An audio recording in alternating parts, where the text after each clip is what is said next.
Lo que cambia aquí es que esta visión de la agricultura que ha presentado Hansen es un documento político igual, donde dice que no va a haber mucha legislación. Eso ya se agradece porque ha habido 5 años con un exceso legislativo que no daba tiempo.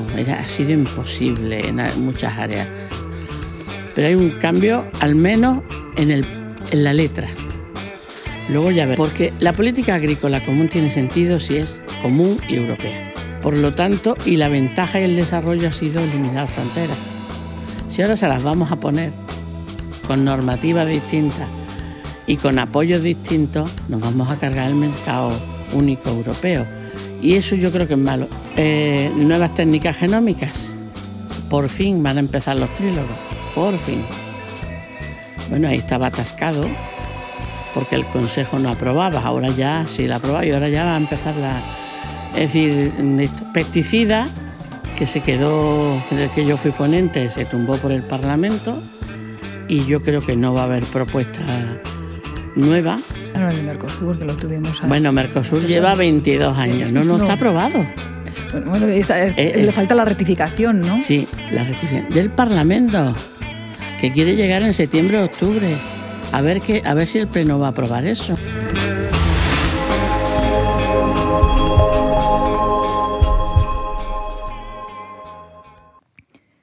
Bienvenidos a Pulso Agrario, el podcast de Avanis, y bienvenida Clara Aguilera. Muchas gracias por compartir tu tiempo con nosotros. Muchas gracias por invitarme a compartir este espacio.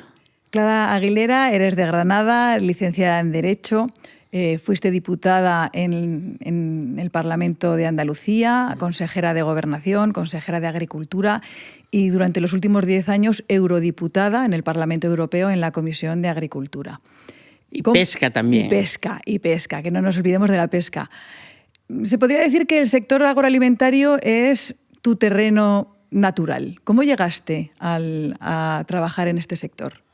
Sí, yo llegué circunstancialmente, porque en principio desde el derecho y desde otras áreas que yo me interesaban más, no me había pensado nunca en temas agrícolas, pero empecé a trabajar finales del 89, principios del 90, más como un trabajo provisional con la entonces creación de las cooperativas FECOAGA en Andalucía, en Granada.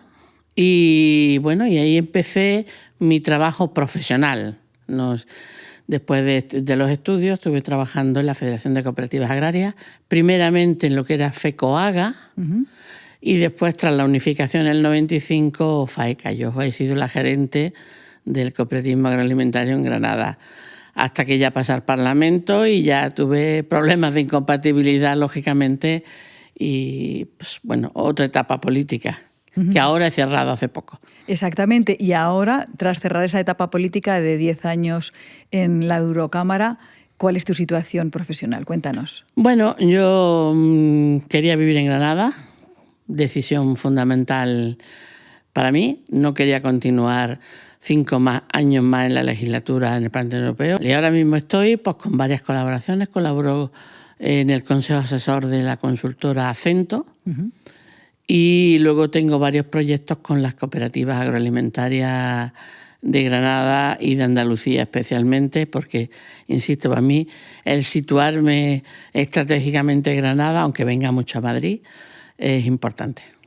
Dices que has cerrado tu etapa política, pero aquí vamos a hablar de política. Y hay una pregunta que te quiero hacer porque a mí me llama mucho la atención que los políticos de diferentes partidos políticos, cuando llegan a Bruselas, se entienden muy bien y, sin embargo, cuando han estado trabajando en España o en las comunidades autónomas, están enfrascados en respuestas, en dimes y diretes. Y a mí me llama la atención ese giro, ¿no? ¿Qué es lo que pasa en Bruselas para que los partidos políticos os entendáis mejor? Bueno, he dejado los cargos públicos, no la política. Ah, vale.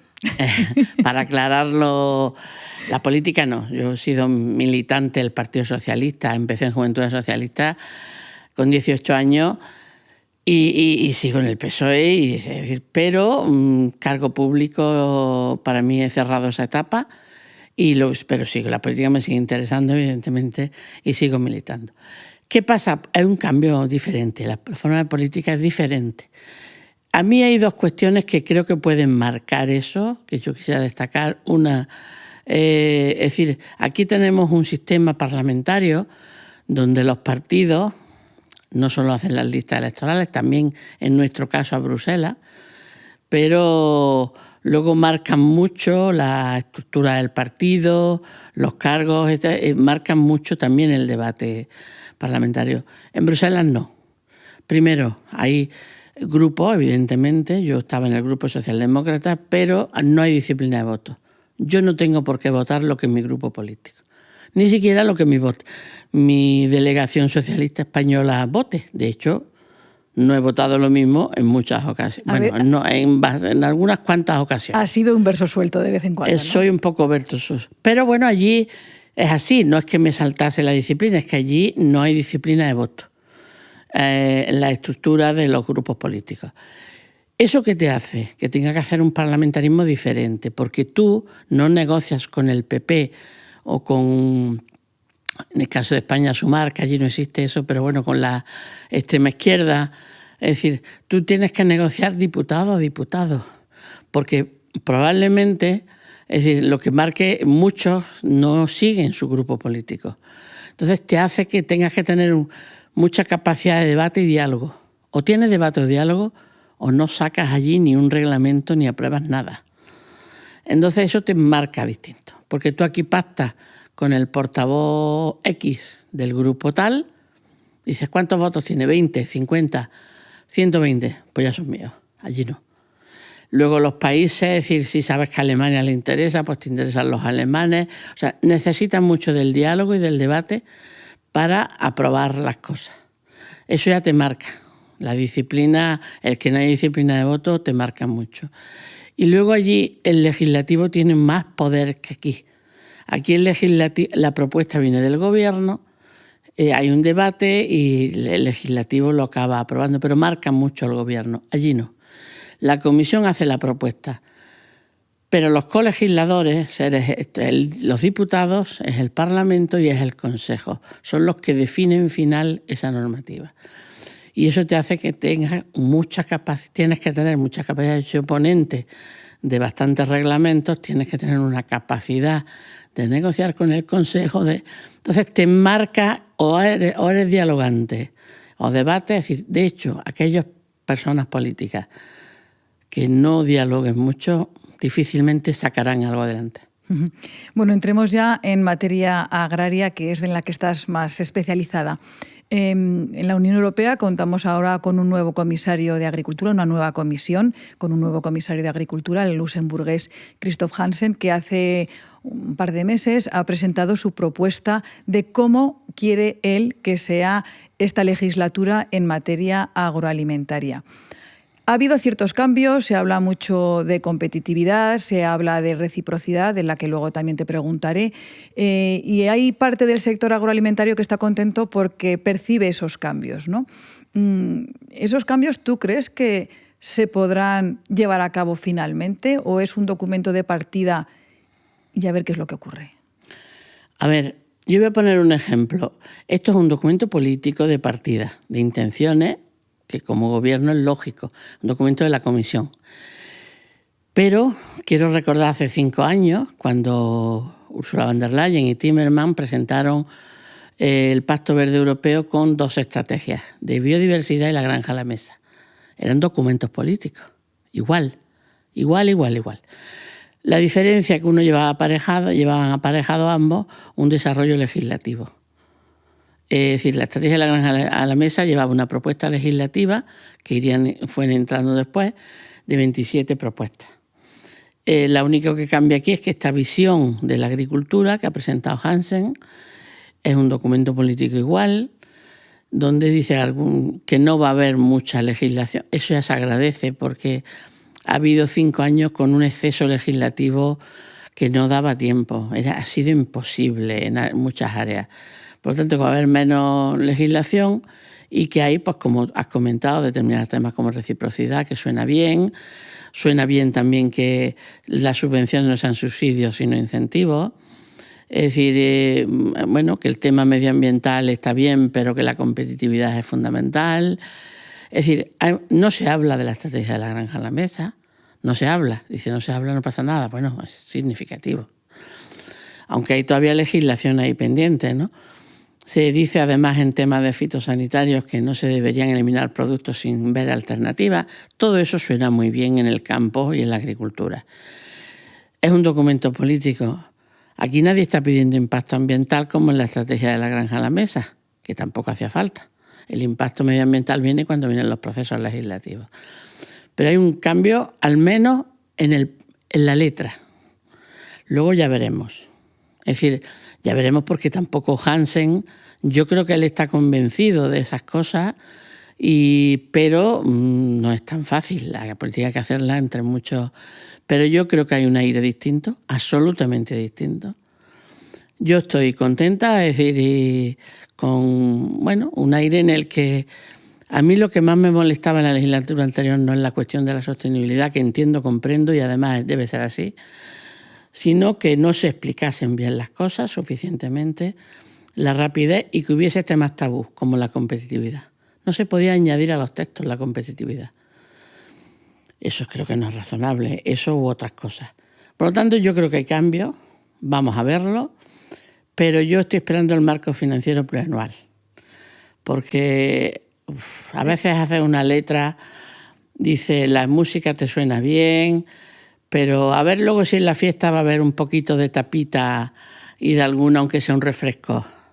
Es decir, va a depender de la economía. El marco financiero plurianual es muy importante. Es el presupuesto de la Unión Europea para el próximo 7 periodo. años, próximo periodo, 28-34. Y ahí no solamente la cantidad, sino también cómo se reparte, que también parece que de cara al siguiente periodo la Comisión Europea está pensando eso, no solo si aumentamos el presupuesto o lo dejamos tal cual está, sino cómo lo hacemos, porque se podría establecer un nuevo sistema en el que cada Estado miembro tuviera un paquete, ¿no? Claro. Eso para mí sería catastrófico. Pero por la política agraria común. Sí. Porque la política agrícola común tiene sentido si es común y europea. Si no, no lo tiene. Si cada país va a hacer su apuesta, no estoy en contra que haya una política agrícola española, pero, pues esa la paga usted, señor Planas, o el gobierno de turno. El gobierno de España. Claro. Quiero decir, el ministro que esté o el gobierno que esté.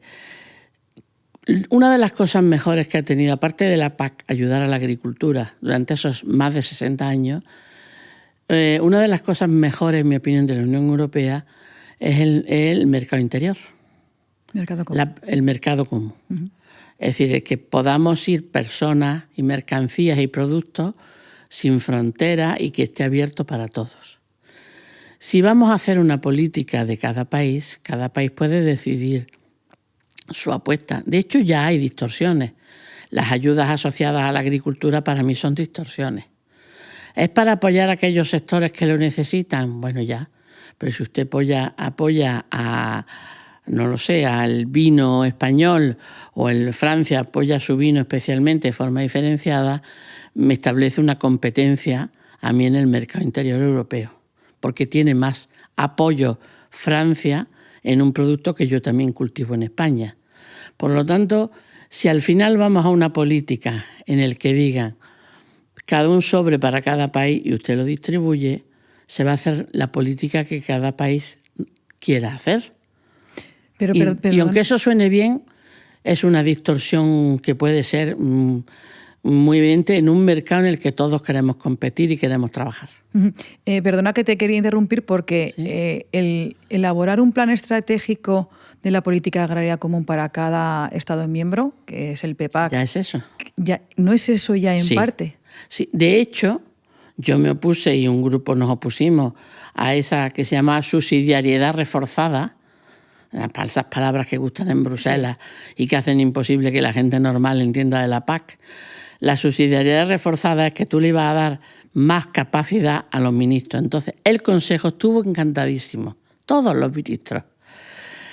El Parlamento no tanto, en su mayoría, una mayoría importante, pero no tanto porque veíamos que los pasos siguientes era al final a que cada política agrícola la hiciera cada país. No tiene por qué tener todos en negativo. Evidentemente puede haber partes positivas, pero al final se generan distorsiones. A ver, yo soy de Granada, de una tierra donde en la costa, Almería al lado o Málaga, es decir, los productos más del 85% se exportan a Centro Europa. La exportación, es decir, en la Unión Europea es la venta principal. Por lo tanto, y la ventaja y el desarrollo ha sido eliminar fronteras.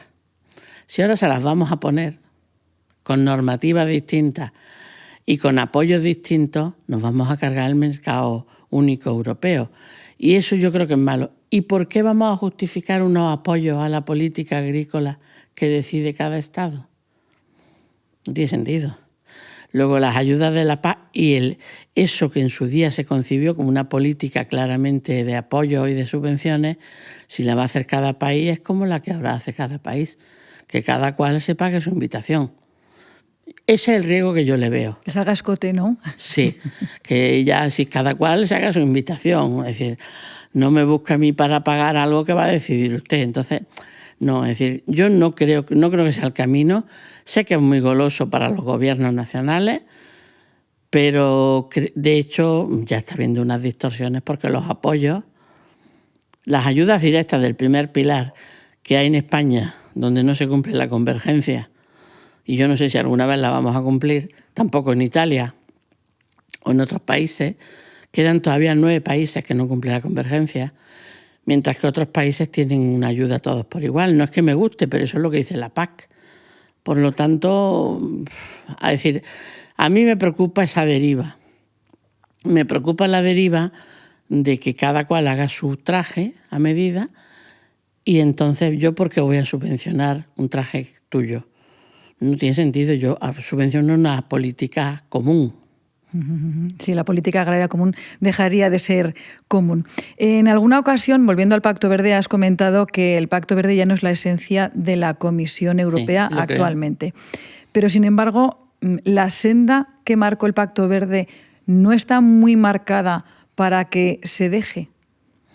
Vamos a ver, no se va a dejar, no lo creo. A lo mejor no me he explicado bien. Quiero decir que no es la columna vertebral de la acción política europea. El Pacto Verde está ahí. Ha habido cosas que ya han salido, se han aprobado en 8 o 10 meses, que tienen un cariz distinto. Se ha aprobado la ley del suelo y nada tiene que ver con la propuesta de la Comisión.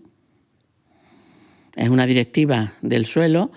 Introduce temas interesantes, pero de lo que propuso la Comisión a lo que ha aprobado los colegisladores, poco tiene que ver. Todo son recomendaciones y nada de obligatoriedad a los Estados miembros. Así no partió. Digo esto, una ley que procede del Pacto Verde. Nuevas técnicas genómicas. Por fin van a empezar los trílogos. Por fin. Bueno, ahí estaba atascado, porque el Consejo no aprobaba, ahora ya sí la aprobaba y ahora ya va a empezar Es decir, pesticida, que se quedó, en el que yo fui ponente, se tumbó por el Parlamento y yo creo que no va a haber propuesta nueva, aunque yo creo que habría que modificar un reglamento como el 1107 de 2009 de comercialización de fitosanitarios, que creo que está haciendo mucho daño a la agricultura europea. Pero creo que el Pacto Verde no es la columna vertebral. Está ahí y además no se puede eliminar los objetivos de desarrollo sostenible e intentar cumplirlos, por supuesto. Pero la geopolítica internacional ha cambiado tanto que ahora todo el tema de defensa, de seguridad, de innovación, de autonomía estratégica para la industria y para la agricultura. Entonces, por eso se habla tanto de competitividad. Esos informes de Enrico Letta o el de informe Draghi son elementos esenciales de la acción política.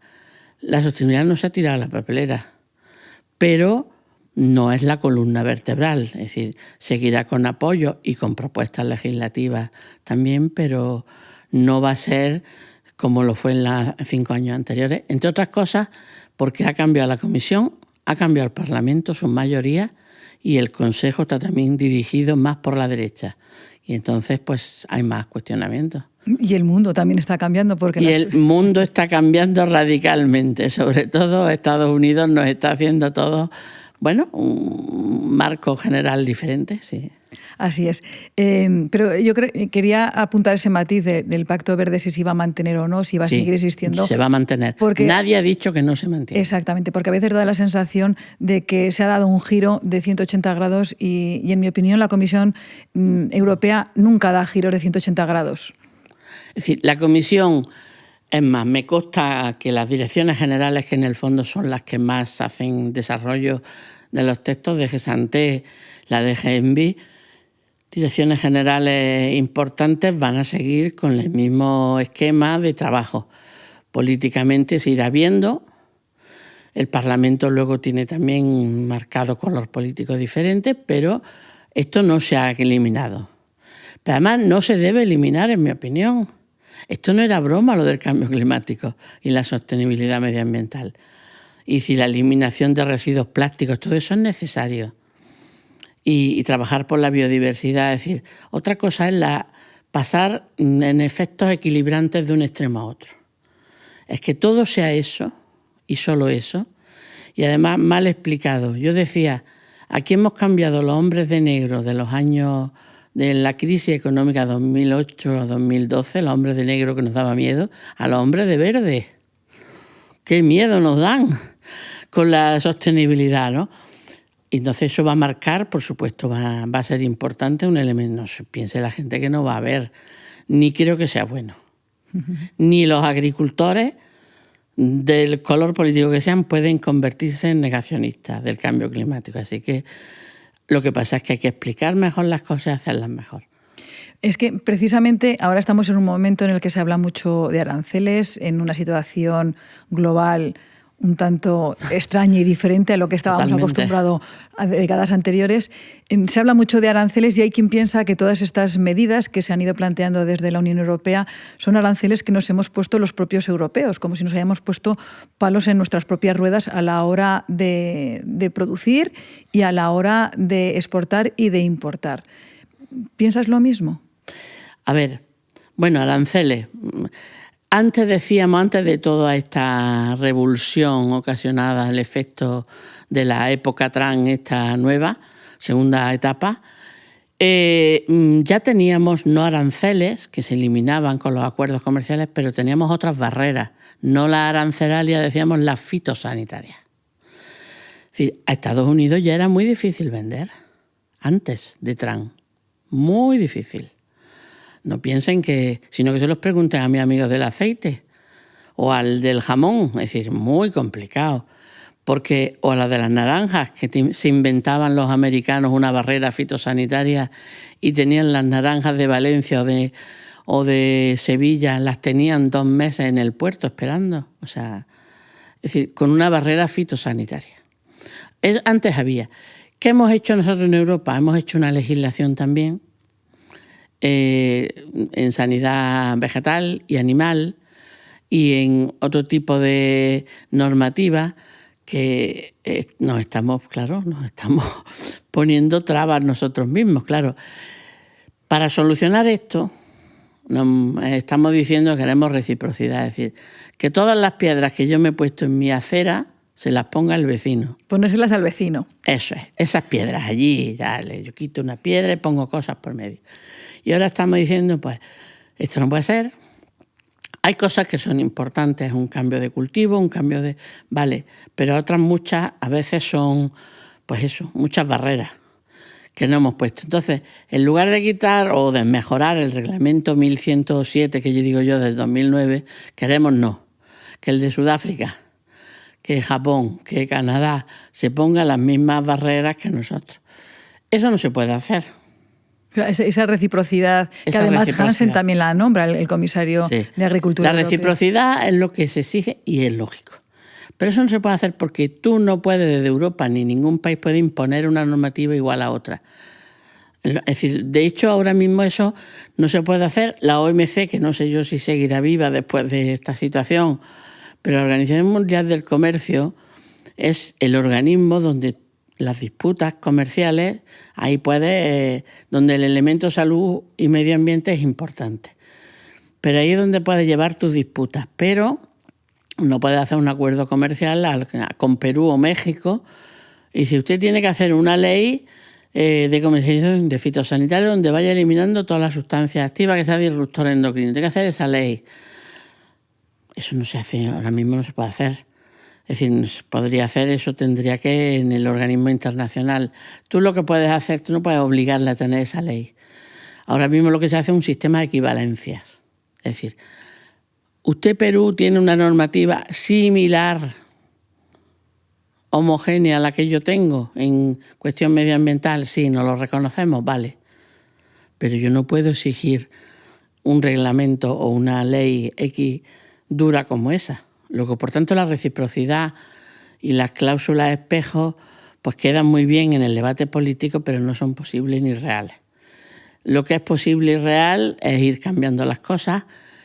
A mí me gustaba más en un organismo internacional, porque si lo hace en la OMC es obligado para todo. Y nosotros ir imponiendo cambios que haya que hacer, pero en la medida que los demás también puedan, porque si no, esto es mentira todo. Y hacemos un gran teatro. Es que se habla de reciprocidad y de las cláusulas espejo y da la sensación que desde que está el nuevo comisario Hansen se ha tomado esas cláusulas espejo como, sí, vamos a ponernos manos a la obra para que sea una realidad, pero como bien nos estás explicando, es complejo. Primero, es muy complejo y no es posible, pero hay una cosa que sí está teniendo efecto.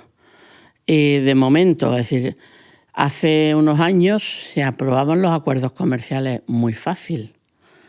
Ahora llevamos el último que se aprobó Chile, pero ahora los acuerdos comerciales no son fáciles de sacar. Bueno, el de Mercosur, que lo tuvimos... Bueno, Mercosur lleva 22 años. No está aprobado. Bueno, le falta la rectificación, ¿no? Sí, la rectificación del Parlamento, que quiere llegar en septiembre o octubre. A ver si el Pleno va a aprobar eso. Yo creo que es posible que lo apruebe justito. 8 o 10 votos arriba, abajo o 12 votos. Justito. O sea que Mercosur también está todavía Mercosur en la cuerda tiene una floja. aprobación provisional, pero tiene que aprobarlo el Consejo, que ya es en el Consejo, porque hay países que, fundamentalmente Francia y otros países que no querían, pero ya hay mayoría, el Consejo ha conseguido lo sacar adelante. El Parlamento, cuando llegue el voto del Parlamento ya veremos. Creo que finalmente podrá salir, si recuentas países y tal. Y si hay gente que obliga a sus diputados a votar. Porque claro, si voto lo que yo quiero, a ver qué hago. Entonces, es muy difícil. Y no ir al voto, aquí llevamos años porque le tienen mucho miedo al Parlamento a lo que vota. Por tanto, no has conseguido la reciprocidad, pero estás frenando la política comercial. Tiene su parte negativa porque es una oportunidad de negocio, pero luego, bueno, pues tampoco te entran otros productos. Como dice, bueno, a ver si ya no hay acuerdo con Marruecos. Bueno, pues tiene que haber un nuevo acuerdo con Marruecos, porque el que hay ahora lo ha tumbado el tribunal y tiene que haberlo antes de octubre. Es decir, que vamos a ver, lo que pasa es que no son fáciles. Entonces, la parte positiva, si miramos a los agricultores, es la política comercial, señores, es muy complicada. Y eso lo ha hecho complicada la política agrícola. Eso es verdad. Ahora, no le vendan cláusulas espejo y reciprocidad como posible y factible para hacer en el próximo acuerdo con México, ¿por qué no? Ni en Mercosur han mejorado. Dice que Brasil respete el medio ambiente, no sé qué, pero no hay nada obligado. O sea, por lo tanto, yo creo que el frenar la política comercial y el que la sociedad tenga en cuenta que si nosotros tenemos unas normas estrictas, deben también exigirse a los demás poco a poco y que se vaya cambiando, ya es positivo eso en sí. Muy bien. Tú que has estado 10 años en Bruselas y has podido conocer otras agriculturas, dinos un pro y un contra de la agricultura española, o de los agricultores, de la agricultura en sí, en qué somos buenos y en qué tendríamos que mejorar. Yo creo que una parte buena es que se han notado mucho los cambios. Yo que empecé hace 30 años, más de 30 años en la agricultura, la evolución en general, no toda, pero en general, la evolución ha sido muy, muy positiva. Tú ves tanto almazaras como cooperativas hortícolas. Es decir, es una evolución de mercado. Somos muy competitivos en muchos sectores. ¿En mercado? En mercado somos muy competitivos. Hay sectores en los que somos los número uno. Es decir, en eso sin duda. ¿Dónde fallamos en la incorporación de jóvenes? No hay manera. No es único de España, pero hay países en Europa que han conseguido que haya incorporación de jóvenes, a otros tampoco, pero nosotros ahí tenemos, creo que es uno de los principales déficits. El nuestro. De los principales problemas. No conseguimos incorporación de jóvenes, no lo conseguimos. No creo que ayude que las ayudas se puedan dar a personas jubiladas, pero esto no tiene éxito porque las organizaciones agrarias, mis amigos, defienden que las ayudas vayan a los jubilados. Uh-huh. Pero esa es otra ventanilla, la de las pensiones. Por muchas cuestiones, no es solo esa, sino evidentemente uno de los déficits que tenemos, en mi opinión, estructural, que nos cuesta. Hoy día un joven se puede incorporar si su padre tiene una explotación y se la deja. Comprar una explotación y empezar, yo no conozco a nadie, solo, sin ser hijo de agricultores o con explotaciones. Muy difícil. Son como títulos nobiliarios, ¿no? O sea, que si los heredas bien, pero si no... Los Alba han heredado y le está yendo regular, ¿eh? Bueno, Clara, estaríamos horas hablando contigo y con toda tu experiencia, pero ya estábamos terminando y me gustaría que nos contaras un poco sobre tu pueblo, porque yo sé que eres de un pueblo de Granada. Cuéntanos cuántos habitantes tiene y si sueles ir a tu pueblo, vivir. El municipio, pues yo soy de una pequeñísima pedanía que no llega a los 1000 habitantes, la pedanía, se llama Oveilar.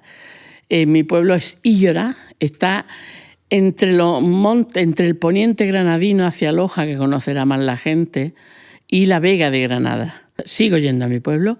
Yo tengo un hermano y familia todavía que viven allí y me encanta mi pueblo. Tanto Illora como la pedanía, las distintas pedanías, pues hay una parte Vega Montaña, mucho olivar. Allí peleamos porque el aceite de cada pueblo es el mejor, el de Montefrío, el de Illora, el de Villanueva, no, el mío es mucho mejor. Es el mismo aceite y la misma variedad, pero sí. Muy bien, ¿y el mejor recuerdo de tu infancia sería ese, el de ir con tu padre al campo? ¿Tienes algún otro? Sí, yo tengo muy buenos recuerdos. Tengo muy buenos recuerdos, decir, y de excursiones que hacíamos con el colegio a una sierra pequeñita, así como estas de Madrid, no la Sierra Nevada grande, una sierra de Parapanda. Y nos lo pasábamos estupendamente. Porque primero era la excusa de no tener cole, no tener clases. Y ya ibas y decir, bueno, hacíamos de todo muy bien. Tengo esos recuerdos, me encantaba ir de excursión por el campo, por unas zonas bonitas de Vega, y tengo muy buenos recuerdos donde siempre, cuando ya hacía calor, siempre mi madre nos echaba un termo de gazpacho. y nos encantaba el gazpacho frío allí en el campo con todo el calor. Y tengo muy buenos recuerdos de eso, sí. Y para terminar con buen sabor de boca, ¿cuál es el sabor que recuerdas? ¿El del gazpacho? Bueno, aparte del de gazpacho, que era una cosa... Es decir, bueno, todavía en mi casa, cuando llega el calor, ya de calor que al julio, agosto, gazpacho siempre en la nevera hecho. O sea, es como... pero bueno, no sé, recordar los buenos sabores pues de las barbacoas. No las barbacoas americanas estas que hacen, pero sí hacíamos mucha barbacoa y hacíamos mucha... Es decir, luego los espárragos, que en Granada son también... Teníamos una época que solo comíamos espárragos. Había un momento que decía en casa... Y hoy, además de puede no haber espárragos hoy, pero los comíamos recuerdo la sopa de espárragos, tortilla de espárragos, la salsa con espárragos, el no sé qué esparragado, el no sé qué, todo. Pero eran muy ricos, recuerdo muy bien, es decir, me encantaba tengo muy buenos recuerdos, porque además comía muy ligado a lo que se producía. Eso que ahora hablamos, los canales cortos, pues efectivamente eran 3 meses de espárrago, chicas, es lo que hay.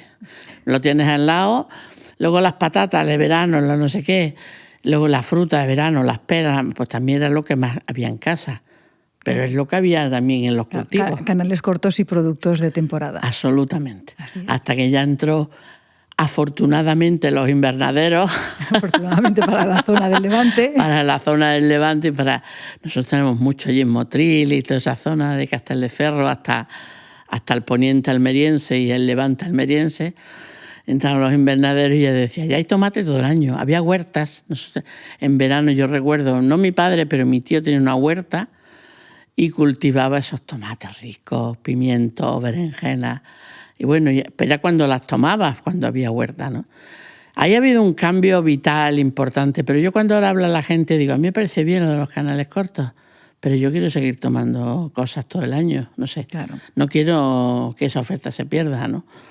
El consumidor nos hemos acostumbrado. Sí. Pues muchas gracias, Clara, por tu tiempo, por cedernos tus conocimientos y tu experiencia en Bruselas. Gracias por invitarme. Y muchas gracias también a ti por acompañarnos hasta el final de este podcast, Pulso Agrario, el podcast de Avanis. Te esperamos en el siguiente episodio.